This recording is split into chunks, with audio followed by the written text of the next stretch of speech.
तो अरविंद केजरीवाल की गिरफ्तारी हो चुकी है, लेकिन अब तक उनका इस्तीफा नहीं हुआ है। और अरविंद केजरीवाल पहले ऐसे मुख्यमंत्री हैं जिनकी गिरफ्तारी उनके पद पर रहते हुई है। और अब कानून क्या कहता है वो आपको बताएंगे कि आखिर कानून के तहत क्या इस वक्त किया जा सकता है। अरविंद केजरीवाल को ईडी ने भले ही गिरफ्तार कर लिया है, लेकिन संविधान के मुताबिक मुख्यमंत्री पद से इस्तीफा देने का कोई भी प्रावधान नहीं है, यानी कि जरूरी नहीं कि वो इस्तीफा दे। देश में ऐसा अब तक कोई भी कानून नहीं है जो किसी पार्टी या किसी मुख्यमंत्री को जेल से सरकार चलाने से रोकता हो, यानी जेल से सरकार चला सकते हैं। भारत के संविधान में भी इस पर स्थिति को स्पष्ट नहीं किया गया है, यानी अब तक ऐसा कोई कानून नहीं है। कानून में यह बताया गया है कि दोषी साबित होने से पहले कोई भी नेता जेल में रहते हुए मुख्यमंत्री, मंत्री, सांसद और विधायक बने रह सकता है, यानी अपने पद पर रह सकता है और जेल से ही सरकार को भी चला सकता है। यानी जिस तरीके से उम्मीद है जेल से सरकार अरविंद केजरीवाल चलाएंगे, इस हिसाब से सीएम केजरीवाल को जेल से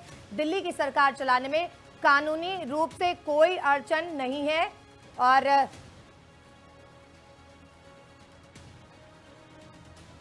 अरविंद केजरीवाल की इस वक्त जो है इस्तीफा देना जरूरी नहीं है। जेल से अरविंद केजरीवाल सरकार चला सकते हैं और इसको लेकर के कोई कानूनी अड़चन नहीं है। और आपको बताते हैं कि अड़चनें क्या हो सकती है। मुख्यमंत्री के कंधों पर कई काम होते हैं। कैबिनेट की बैठक से अलग अलग विभागों की कामकाज को देखने के साथ सरकार फाइलें मंगवाने या आदेश देने का काम मुख्यमंत्री का होता है। मुख्यमंत्री के तौर पर मंत्रियों और अधिकारियों के साथ बैठक भी करनी होती है। जेल में रहते हुए यह सारी चीजें संभव नहीं है। जेल नियमावली में जेल से सरकार चलाने का कोई हालांकि प्रावधान नहीं है। अरविंद केजरीवाल जेल में रहते हुए केवल पत्र लिख सकते हैं और वह भी नियमित नहीं बल्कि समय समय पर, यानी कुछ समय तक। केजरीवाल को जेल में सरकारी फाइलें मंगवाने या कोई आदेश जारी करने की भी छूट कैसे मिलेगी। इसके अलावा जेल में कैबिनेट बैठक करना आसान नहीं है। जेल में रहते हुए केजरीवाल को किसी भी व्यक्ति को किसी से मिलने की अनुमति भी जेल नियमावली के अनुरूप ही होगी। ऐसे में सीधे तौर पर अदालत पर निर्भर होगा कि वह उन्हें मुख्यमंत्री पद के दायित्व का निर्वहन करने देती है या नहीं। इसे लेकिन संवैधानिक नियम कायदे जो हैं वो कहीं ना कहीं दिक्कत हो सकती है। हालांकि ऐसा कोई कानूनी प्रावधान नहीं है अब तक कि मुख्यमंत्री पद से उनको इस्तीफा देना जरूरी है। लेकिन जो मुश्किलें आएंगी, जो अड़चनें होंगी, वो आपको हमने बताई कि किस तरीके से जो है वो मुख्यमंत्री के तौर पर मंत्रियों और अधिकारियों के साथ बैठक भी करना उनके लिए मुश्किल होगा। तो अरविंद केजरीवाल की गिरफ्तारी हो चुकी है, लेकिन अब तक उनका इस्तीफा नहीं हुआ है। और अरविंद केजरीवाल पहले ऐसे मुख्यमंत्री हैं जिनकी गिरफ्तारी उनके पद पर रहते हुई है। और अब कानून क्या कहता है वो आपको बताएंगे कि आखिर कानून के तहत क्या इस वक्त किया जा सकता है। अरविंद केजरीवाल को ईडी ने भले ही गिरफ्तार कर लिया है, लेकिन संविधान के मुताबिक मुख्यमंत्री पद से इस्तीफा देने का कोई भी प्रावधान नहीं है, यानी कि जरूरी नहीं कि वो इस्तीफा दे।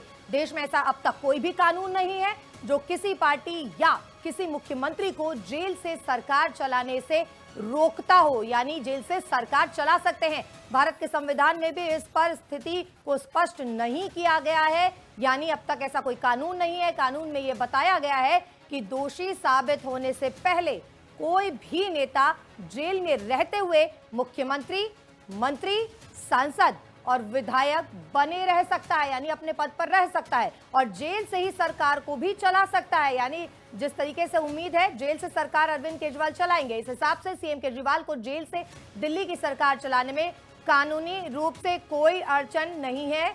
और